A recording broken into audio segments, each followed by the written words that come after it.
नमस्कार दोस्तों टाइटल देख के आप लोग समझ गए होंगे कि आज की स्टोरी किस टॉपिक के ऊपर होने वाली है। जी हाँ दोस्तों, ब्रह्म राक्षस के बारे में आज तक आपने बहुत सारी स्टोरियां सुनी होंगी, बहुत से यूट्यूब चैनल पे आपने स्टोरियां सुनी होगी या फिर बहुत सारे सोशल मीडिया पे आपने ब्रह्म राक्षस के बारे में सुना होगा। लेकिन मैं दावा करता हूं आज की स्टोरी में जो ब्रह्म राक्षस के बारे में मैं आपको बताने वाला हूं, ये चीज आपने आज तक कहीं भी नहीं सुनी होगी।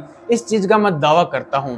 जिस भी भाई को ब्रह्म राक्षस के बारे में नहीं पता, उनको मैं बता दूं कि ब्रह्म राक्षस बेसिकली एक ऐसी एंटिटी होता है कि एक ब्राह्मण इंसान जिसके पास में बहुत सारी विद्याएं, बहुत सारी शक्तियां या बहुत सारी साधनाएं की होती हैं, वो ब्राह्मण इंसान अपनी शक्तियों को गलत इस्तेमाल करता है या फिर किसी का बुरा करने के लिए इस्तेमाल करता है, या फिर किसी लेडीज के ऊपर उस ब्राह्मण इंसान की गलत नजर होती है या उस लेडीज के साथ में उसने गलत किया होता है, वो मरने के बाद में एक ब्रह्म राक्षस बनता है। और ऐसा भी कहा जाता है कि अगर किसी ब्राह्मण इंसान की जिसके पास में ऐसी विद्याएं होती हैं, उसकी अनटाइमली डेथ हो जाए या फिर वो अपनी जो विद्याएं हैं वो जीते जी किसी को ना बता पाए, वो भी बनता है मरने के बाद में ब्रह्म राक्षस।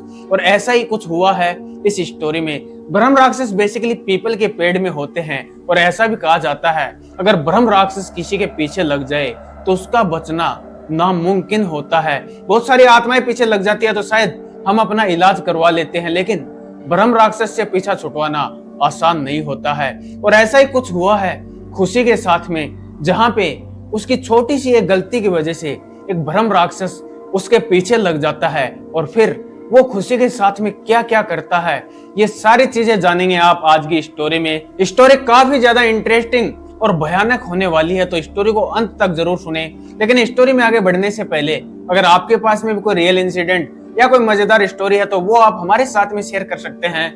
हमारे दी गई ईमेल आईडी pankaj3254@gmail.com पर मैं उसे नरेट करूंगा अपनी आवाज में और आप सभी लोगों के सामने लेके आऊंगा। और अब आप मेरे साथ में मेरे इंस्टाग्राम हैंडल पे भी स्टोरी शेयर कर सकते हैं, जो कि है मिस्टर पंकज यादव 9। इस पर भी आप मेरे साथ में स्टोरी शेयर कर सकते हैं और जिसकी भी स्टोरी मेरे को पसंद आएगी उसे मैं 200 रुपए रिवॉर्ड के तौर पे दूंगा। तो चलिए बिना देरी करते हुए सीधा बढ़ते हैं स्टोरी में आगे। आज की स्टोरी हमारे साथ खुशी ने शेयर की है और ये जो भी इंसिडेंट हुआ है वो खुद खुशी के साथ में हुआ है। खुशी की फैमिली के बारे में अगर मैं आपको बताऊं तो खुशी की फैमिली में उसके माता पिता और उसकी एक बड़ी बहन है। खैर खुशी की बड़ी बहन की शादी हो चुकी है तो उसके बारे में हम इतना बात नहीं करेंगे। ये हिमाचल के रहने वाले हैं। खुशी के जो पापा हैं ये एक किराए के घर में रहते हैं। इनकी जो सारी फैमिली है, खुशी और उसकी मम्मी एक किराए के घर में रहते हैं और खुशी के पापा एक डेकोरेशन का काम करते हैं। मतलब जो भी शादी वगैरह का फंक्शन होता है उसमें जो टेंट वगैरह लगाना होता है, जो डेकोरेशन करनी होती है, उस चीज का काम करते हैं खुशी के पापा। खुशी के पापा ने एक शॉप ले रखी है किराए पे, उसमें वो अपना सारा सामान रखते हैं। बहुत दिनों से वो मेहनत करके पैसा इकट्ठा कर रहे हैं और वो प्लानिंग कर रहे हैं कि एक अच्छा सा उनको घर मिल जाए जिससे वो किराए के घर से भी दूर हो जाएं और अपने जो किराए की दुकान है उससे भी वो छुटकारा पा लें, क्योंकि जो भी वो अपना सामान है वो अपने घर में रख पाए। और ऐसे करते करते ही जैसे समय गुजरता है उनके पास में कुछ पैसे इकट्ठे हो जाते हैं और फिर वो एक अच्छा सा घर ढूंढने के लिए निकलते हैं। बहुत सारे घर वो देखते हैं लेकिन सारे घर उनके बजट से बाहर मिल रहे थे और ऐसा कोई घर भी उनको नहीं मिल रहा था कि जिसमें उनकी फैमिली भी रह सके और उनका जो शॉप का सामान है वो भी रखा जा सके। खैर ऐसे ढूंढते ढूंढते उनको एक ब्रोकर मिलता है और एक ब्रोकर उनको एक ऐसा घर दिखाता है। जैसे वो घर खुशी के पापा देखते हैं तो खुशी के पापा बहुत ही ज्यादा खुश हो जाते हैं, क्योंकि वो घर बहुत ही बड़ा था और उसमें इतनी जगह थी कि जहाँ पे खुशी के पापा अपना जो भी टेंट वगैरह का डेकोरेशन का सामान है वो आराम से रख सकें।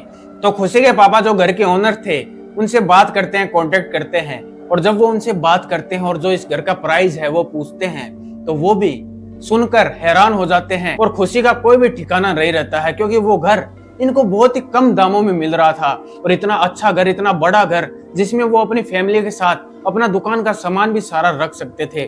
तो वो बहुत ही ज्यादा खुश हो जाते हैं। वो इसके पीछे की वजह कुछ भी नहीं जानते हैं कि भाई ये इतना सस्ता उनको क्यों मिल रहा है, ये चीजें वो बिल्कुल भी नहीं सोचते हैं। वो सिर्फ वो डील फाइनल करते हैं और वो घर वो खरीद लेते हैं। खरीदने के बाद में उनकी फैमिली जो खुशी और उसकी माँ है वो उस घर में शिफ्ट हो जाते हैं और खुशी के पापा भी अपना जो भी सामान है दुकान का वो भी वहां पे ला के रख देते हैं। खैर उनके घर के सामने एक पीपल का पेड़ था और उस पीपल का एक डाल इनके घर के अंदर आया हुआ था। मतलब जो पीपल के डाल होते हैं उनमें से एक डाल इनके घर के अंदर तक आया हुआ था। खैर 2-4 दिन सही से गुजरते हैं, कोई भी दिक्कत नहीं होती है, बहुत ही खुशी से ये वहां पे रहते हैं। लेकिन जो उस पीपल का डाल था जो इनके घर के अंदर था, डेली उसके जो पत्ते थे वो टूट टूट कर इनके घर के अंदर गिर रहे थे। तो खुशी बेचारी जो भी साफ सफाई अपने घर के किया करती थी तो उसको बहुत सी परेशानी आया करती थी। खुशी अपने पापा और मम्मी से बोलती कि इस पेड़ को हमें कटवा देना चाहिए, क्योंकि इसके पत्ते डेली यहाँ पे बिखर जाते हैं और साफ सफाई करने में हमें दिक्कत आ रही है। लेकिन जो खुशी की मम्मी है वो उनको इस चीज के लिए मना करती कि नहीं, पीपल के पेड़ को काटा नहीं जाता, उसमें भगवान का वास होता है। उन्होंने ये चीजें सुन रखी थी कि पीपल के पेड़ की पूजा की जाती है, उसे काटा नहीं जाता है। खैर उनकी मम्मी जब इनको मना कर देती है तो ये लोग भी कुछ नहीं कर पाते हैं। और खुशी जो है उसने अपनी कॉलेज भी ज्वाइन कर रखी थी। अपने उस घर से करीबन 5 से 10 किलोमीटर की दूरी पे उसकी कॉलेज थी, वहां पे वो अपना जाया करती थी। लेकिन जो उस पीपल के पेड़ के पत्ते हैं वो डेली वहां पे उसके घर में बिखरा करते थे। तो खुशी अब इरिटेट हो गई थी, उन पत्तों से परेशान हो गई थी। और अब वो अपने पापा को बोलती कि पापा, मम्मी तो कुछ भी बोले लेकिन हमें इस पेड़ को हटवाना है। मैं डेली परेशान हो जाती हूँ साफ सफाई करते करते, लेकिन फिर भी उसकी मम्मी मना कर देती है। तो खुशी बोलती है कि ठीक है मम्मी, पेड़ को नहीं कटवा सकते, लेकिन जो ये डाल हमारे घर के अंदर आया हुआ है हम इसको तो कटवा सकते हैं ना। तो उसकी मम्मी भी कुछ नहीं बोली और उसके पापा और खुशी दोनों एक मजदूर आदमी को बुलाते हैं, पेड़ काटने वाले को, और उसको बोलकर वो इस पेड़ के उस डाल को कटवा देते हैं, जो इनकी सबसे बड़ी गलती थी। खैर वो पेड़ का डाल जैसे उन्होंने कटवाया उसके बाद में खुशी अपना तैयार वैयार होके अपने कॉलेज के लिए अपनी स्कूटी लेके निकल जाती है अपने घर से। और जैसे ही वो बीच रास्ते में पहुंचती है कि अचानक उसकी स्कूटी का बैलेंस बिगड़ जाता है और वो स्कूटी सीधे एक दीवार में टकरा के और वहीं पे गिर जाती है, जिससे खुशी को भी बहुत ज्यादा चोट आ जाती है। खैर खुशी अपनी फैमिली को, अपने पापा को कॉल करती है, ऐसे ऐसे उसका एक्सीडेंट हो गया। उसकी फैमिली वहां पे पहुंचती है और उसको हॉस्पिटल लेके जाती है। उसको इतनी ज्यादा चोट तो नहीं आई थी, थोड़ी बहुत उसको कुछ पट्टियां वगैरह होती हैं, कुछ ट्रीटमेंट उसका होता है। लेकिन अभी भी ये चीज जब इनकी लाइफ में हो गई तभी भी इनका ध्यान उस चीज पे बिल्कुल भी नहीं जाता कि ये सारी चीजें शायद उस पीपल के डाल के काटने की वजह से हो रही है। इन चीजों के बारे में ये बिल्कुल भी नहीं सोचते हैं, इस चीज को ये बिल्कुल नॉर्मल लेते हैं। खैर वहां से ये खुशी को अपने घर पे ले आते हैं। खैर वो दिन निकल जाता है, रात भी निकल जाती है। लेकिन जैसे दूसरा दिन होता है खुशी अपने बेड से खड़े होने की कोशिश करती है, लेकिन खुशी महसूस करती है कि उसके पूरे शरीर में पेन हो रहा है और उसको बहुत ज्यादा फीवर आया हुआ है, बहुत ज्यादा बुखार आई हुई है। तो उसकी फैमिली वाले फिर से इसको हॉस्पिटल में लेके जाते हैं, भाई इसका थोड़ा ट्रीटमेंट वगैरह फिर से करवाते हैं। फिर भी ये चीज को गलत नहीं लेते हैं, इसको नेगेटिव नहीं लेते हैं, इसको अभी भी ये नॉर्मल ही चीज समझ रहे थे। खैर उसका जो ट्रीटमेंट वगैरह वो करवाया जाता है, फिर से इसको घर पे लाया जाता है। लेकिन खुशी की तबीयत में कोई भी सुधार नहीं आ रहा था।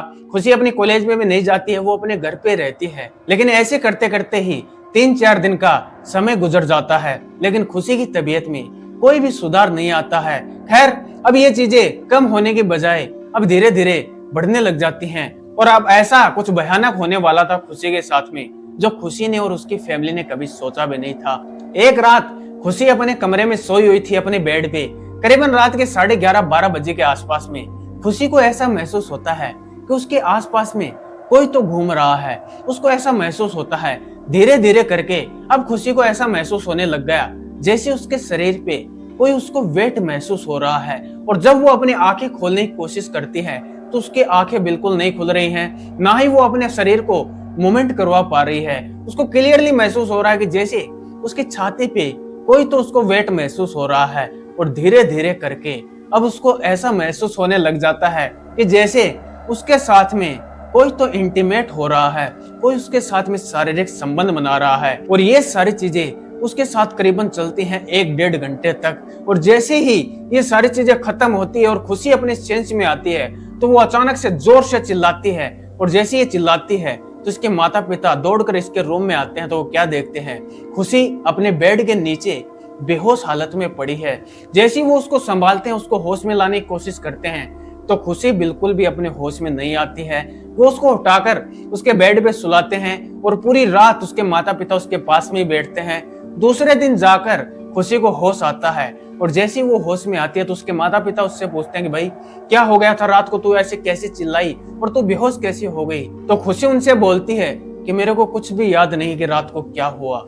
ये चीज सुन के उसके माता पिता भी थोड़ी टेंशन में आ जाते हैं, लेकिन फिर वो सोचते हैं कि शायद ये सारी चीजें इसके साथ में, इसकी तबीयत खराब है, इसको फीवर आया हुआ है, तो शायद ये सपने में डर गई होगी और इस वजह से शायद ये बेहोश हो गई है। इस चीज को भी वो नॉर्मल वे में लेते हैं, इस चीज को भी वो इग्नोर कर देते हैं।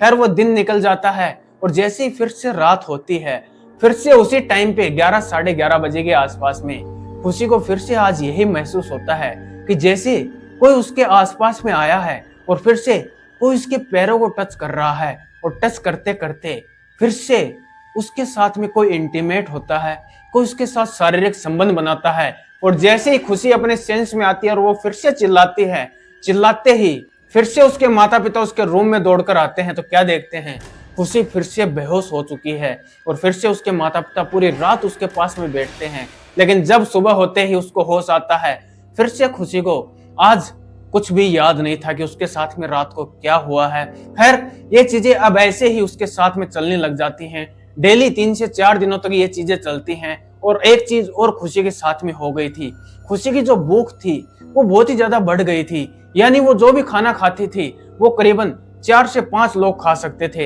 एक लड़की जिसका वेट 45 से 50 किलो के आसपास में है, वो इतना ज्यादा खाना खा रही थी, तो खुशी की मम्मी को कहीं ना कहीं तो डाउट हो रहा था कि शायद इसके साथ में कुछ गलत हो सकता है। लेकिन फिर भी वो इस चीज को इग्नोर करने की कोशिश कर रहे थे। और अब जब ये चीजें सारी उसके साथ में होने लग गई थी हर रात को, तो खुशी की मम्मी डिसाइड करती है कि भाई बच्ची रात को शायद डरती है, तो वो डिसाइड करती है कि आज से वो रात को खुशी के साथ में सोएगी। और ऐसा ही होता है, जब रात होती है तो आज खुशी की मम्मी खुशी के साथ में उसी के बेड पे सोती है। लेकिन उसी टाइम करीबन 11:30-12 बजे के आसपास में खुशी को फिर से महसूस होता है कि कोई उसके पास में आया है और वो फिर से उसके साथ में इंटीमेट हो रहा है। और इधर खुशी की मम्मी को भी बिल्कुल भी पता नहीं चल रहा है कि उस रूम में खुशी के साथ में क्या चल रहा है।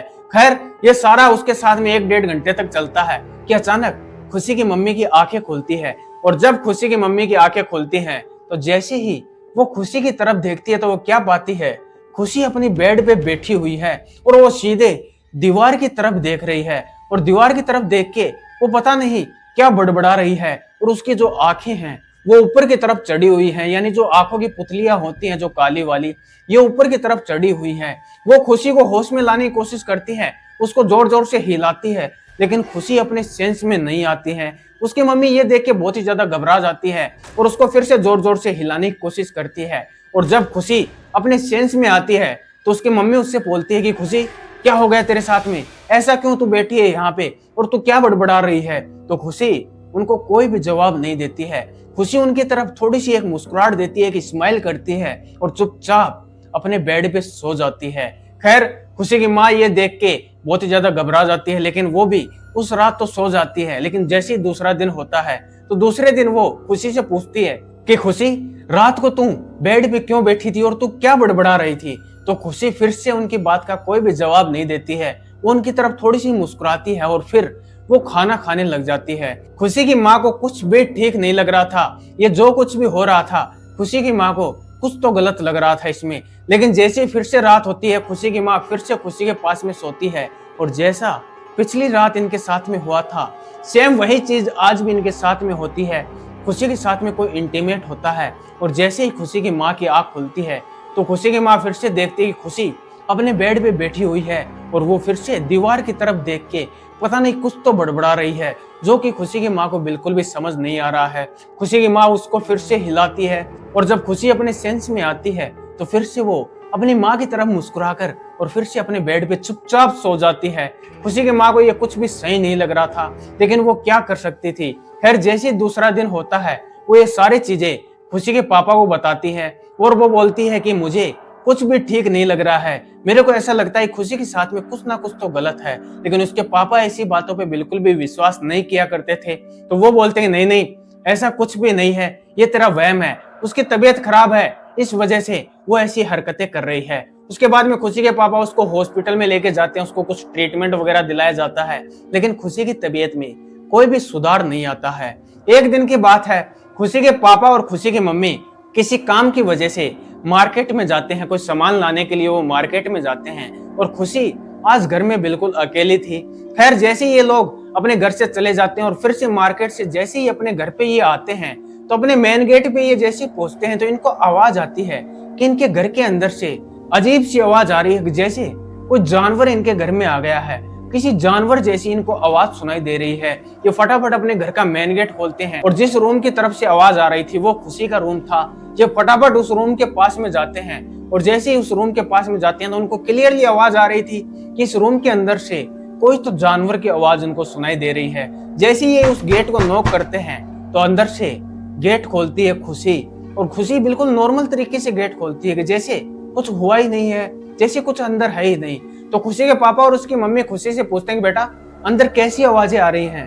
तो खुशी उनको किसी भी बात का जवाब नहीं देती है और वो चुपचाप जाकर अपने बेड पे लेट जाती है और अपनी आंखें बंद करके सो जाती है। उनकी किसी भी बात का रिस्पॉन्स वो नहीं देती है। खैर खुशी की मम्मी को तो ये सारी चीजें अजीब लग ही रही थी। उसके बाद में रात हो जाती है और रात जैसी होती है ये अपने बेडरूम में सोए हुए थे। खुशी की मम्मी खुशी के पास में ही सोई हुई थी। रात को करीबन 1-1:30 बजे के आसपास में खुशी की मम्मी की आंख खुलती है और जैसे ही खुशी की मम्मी करवट लेके पीछे की तरफ देखती है तो वो क्या पाती है, खुशी अपने बेड पे नहीं है और वो फटाफट घबरा के खड़ी होती है। जैसे ही वो घबरा कर खड़ी होती है वो अपने कमरे में चारों तरफ ढूंढती है, अपने घर में ढूंढती है, लेकिन खुशी उनको कहीं पे भी दिखाई नहीं देती है। वो फटाफट दौड़ के खुशी के पापा के पास में जाती है और उनको बताती है कि खुशी अपने रूम में नहीं है और पूरे घर में भी उन्होंने ढूंढ लिया है, पूरे घर में खुशी नहीं है। तो खुशी के पापा भी घबरा कर खड़े होते हैं और वो फटाफट खुशी को ढूंढने के लिए जैसे ही घर से बाहर निकलते हैं तो वो क्या पाते हैं, खुशी उसी पीपल के पेड़ के नीचे बैठी हुई है और वो पता नहीं क्या बड़बड़ा रही है और सीधा वो उसी पेड़ की तरफ देख रही है। खुशी के पापा और खुशी की मम्मी दौड़कर उसके पास में जाते हैं, उसको होश में लाने की कोशिश करते हैं, लेकिन खुशी अपने सेंस में नहीं आती है। वो बिल्कुल उसकी आंखें ऊपर की तरफ चढ़ी हुई थी और वो पता नहीं कौन सी भाषा में कोई मंत्र टाइप से बोल रही थी। खुशी की मम्मी अब बहुत ही ज्यादा घबरा जाती है और वो समझ जाती है कि जो कुछ भी खुशी के साथ में चल रहा है वो कुछ भी नॉर्मल नहीं है और वो सारी चीजें हो या ना हो इसी पीपल की पेड़ की वजह से चल रही है। खुशी की माँ अब बहुत ही ज्यादा डर जाती है और वो वहां पे हनुमान चालीसा गाने लग जाती है, जय हनुमान ज्ञान गुण सागर, ऐसे वो वहां पे बोलने लग जाती है। और आप यकीन नहीं करोगे उसके साथ साथ में ही खुशी भी उनके साथ साथ हनुमान चालीसा पढ़ने लग जाती है, यानी गाने लग जाती है, बोलने लग जाती है। जैसा जैसा खुशी की माँ बोल रही थी वैसा वैसा ही खुशी भी बोलने लग जाती है। एक्चुअली में ऐसा होता है अगर कोई आत्मा वगैरह किसी इंसान के पास में आ जाए तो ऐसी जो हनुमान चालीसा वगैरह हम पढ़ेंगे तो वो आत्मा उससे दूर हो जाती है। लेकिन जो खुशी के साथ में चीज थी वो खुशी की मम्मी के साथ साथ ही बराबर हनुमान चालीसा पढ़ रही थी। अब ये चीज देख के खुशी की माँ और भी ज्यादा घबरा जाती है और ये सारी चीजें सुबह 4 बजे तक चलती है। 4 बजे बाद में खुशी अचानक से बेहोश हो जाती है। बेहोश हो जाने के बाद में खुशी के पापा और उसकी मम्मी उसको अंदर लेके आते हैं और अंदर लाने के बाद में अब ये सारी चीजें वो लोग समझ जाते हैं। खुशी के पापा भी इस चीज पे यकीन करने लग जाते हैं कि उनकी बेटी के साथ में जो चीजें भी हो रही हैं वो बिल्कुल भी नॉर्मल नहीं है, हो या ना हो खुशी के साथ में कोई चीज तो नेगेटिव है। और इस चीज को लेके अब वो सीधा कॉल करते हैं इस घर के ओनर को। और जैसे वो इस घर के ओनर को कॉल करते हैं और उनको बोलते हैं कि भाई साहब इस घर में कुछ प्रॉब्लम है क्या, इस घर में ऐसा ऐसा हो रहा है, हमारे आने के बाद में हमारी बेटी की हालत ऐसी ऐसी हो गई है। तो उस घर का ओनर बोलता है कि देखो भाई साहब मैं तो यहाँ पे ज्यादातर नहीं रहता था, यहाँ पे मेरी पत्नी रहती थी और मैं ज्यादातर बाहर ही रहा हूँ अपने काम की वजह से, लेकिन मेरी पत्नी की डेथ हो जाने के बाद में मैं इस घर में वापस कभी भी नहीं आया। इन चीजों के बारे में शायद मेरी पत्नी को पता होगा लेकिन वो अब इस दुनिया में नहीं है। तो इसके पापा बोलते हैं कि भाई साहब हमें इसका इलाज बताइए, आखिरकार हम इसका क्या करें, हमारी बेटी के साथ में इतनी ज्यादा दिक्कत हो रही है। तो वो ओनर साफ साफ इनको बोल देते हैं कि देखो भाई साहब इन चीजों के बारे में मेरे को कुछ भी नहीं पता है, हो सकता है गांव वालों को इसके बारे में पता हो, आप गांव वालों से पूछिए, मेरे को इस चीज के बारे में कोई भी नहीं पता हो। और वो ओनर कॉल कट कर देता है। इधर खुशी के मम्मी पापा बहुत ही ज्यादा परेशान हो चुके थे।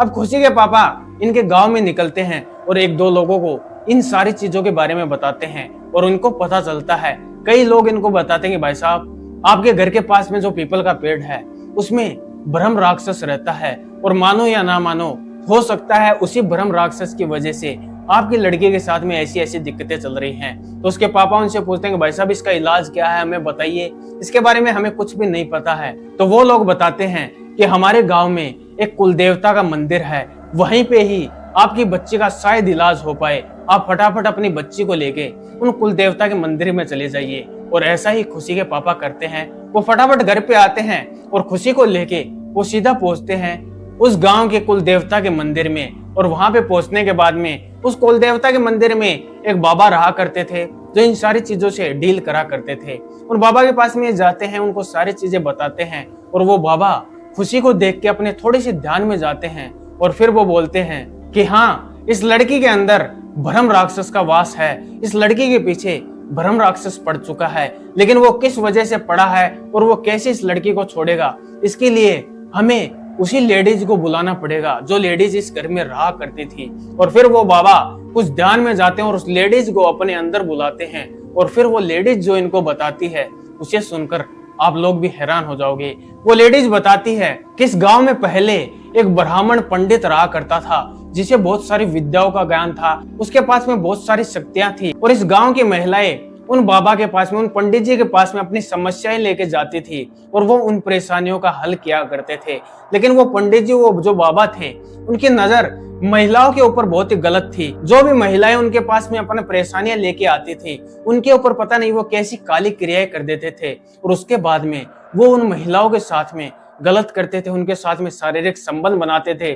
और ऐसा जब गांव वालों को पता चला तो गांव वालों ने उस पंडित को यहीं पे जिंदा जला दिया था और उसके बाद में उस पंडित की आत्मा ब्रह्म राक्षस बन जाती है और वो उस पीपल के पेड़ में वास करने लग जाती है। और जब इस महिला ने और उसके पति ने यहाँ पे घर बनाया तो इसके पति तो काम की वजह से हमेशा बाहर ही रहते थे और ये महिला इस घर के अंदर रहा करती थी और ये उस पीपल के पेड़ के आसपास में बहुत जाती थी और उस ब्रह्म राक्षस की नजर इस महिला के ऊपर भी पड़ जाती है और इस महिला के साथ में वो ब्रह्म राक्षस गलत क्रियाएं, शारीरिक संबंध बनाता था और उस महिला की डेथ भी उस ब्रह्म राक्षस की वजह से हुई है। इस महिला को भी ब्रह्म राक्षस ने ही मारा है। ये सारी चीजें वो महिलाएं बताती है और फिर वो महिला अचानक से उस बाबा के अंदर से गायब हो जाती है और फिर बाबा इनको बताते हैं कि इस ब्रह्म राक्षस से बचने का सिर्फ एक ही तरीका है, उस पेड़ की आप लोगों को पूजा करनी पड़ेगी। जो डाल आपने काटा है उस डाल की वजह से वो ब्रह्म राक्षस नाराज हो गया है और आपकी लड़की के ऊपर आ गया है। शायद हो सकता है उसकी पूजा करने से या उससे माफी मांगने से आपकी लड़की से वो दूर हो जाए। और मैं तो आप लोगों से यही कहूंगा, उससे माफी मांगकर आप लोग इस गांव को छोड़ के चले जाइए, तभी ये लड़की बच सकती है। नहीं तो ये ब्रह्म राक्षस जैसे उस महिला को लेके गया था वैसे ही आपकी बच्ची को भी अपने साथ में ले जाएगा। और उसके बाद में वो बाबा इनके साथ में उसी पेड़ के पास में आते हैं, वहां पे कुछ पूजा वगैरह करते हैं और ये सभी लोग उस पेड़ से माफी मांगते हैं। और माफी मांगने के बाद में उसी दिन खुशी और उसकी फैमिली वो गांव छोड़ के, वो घर छोड़ के किसी दूसरे शहर में आ जाते हैं। और उस दिन बाद में खुशी तो बिल्कुल ठीक हो जाती है। ये जो भी सारी चीजें उसके साथ में हो रही थी ये सारी चीजें उसके साथ में ठीक हो जाती है, लेकिन उस घर को अभी तक किसी ने भी नहीं खरीदा है। वो घर आज भी उनका ऐसा का ऐसा सुनसान पड़ा हुआ है। ये जो इंसिडेंट उनकी गलती की वजह से हुआ है या फिर वो ब्रह्म राक्षस जो कि एक गलत एंटिटी थी, एक खराब एंटिटी, उसकी वजह से मान लो, लेकिन खुशी के साथ में जो ये इंसिडेंट हुआ है, खुशी जब भी आज उसको याद करती है तो आज भी उसकी रूह कांप जाती है। और ये जो भी घटना हुई थी खुशी के साथ में, इसकी जानकारी किसी और ने नहीं बल्कि खुशी ने खुद हमें इसकी जानकारी दी है।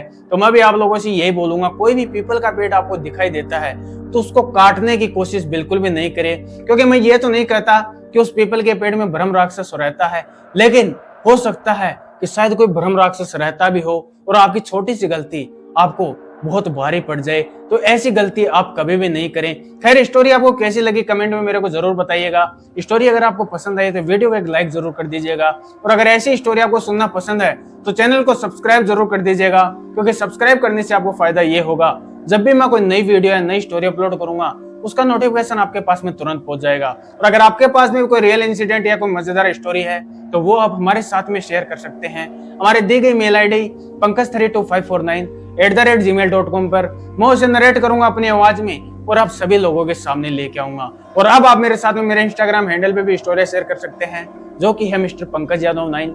इस पर भी आप मेरे साथ में स्टोरी शेयर कर सकते हैं और जिसकी भी स्टोरी मेरे को पसंद आएगी उसे मैं 200 रुपए रिवॉर्ड के तौर पे भी दूंगा। और एक चीज मैं आपको और बता दूं, ऐसी जो भी स्टोरी मेरे पास में आती हैं इसको सिर्फ मैं आपके एंटरटेनमेंट के लिए नरेट करता हूं। ऐसी कोई भी चीज इस दुनिया में होती है या नहीं होती है, इन चीजों पे मैं बिल्कुल भी दावा नहीं करता हूं। मैं सिर्फ आपको सीख दे सकता हूं इन स्टोरियों के माध्यम से। तो चलिए मिलते हैं अगली स्टोरी में। धन्यवाद।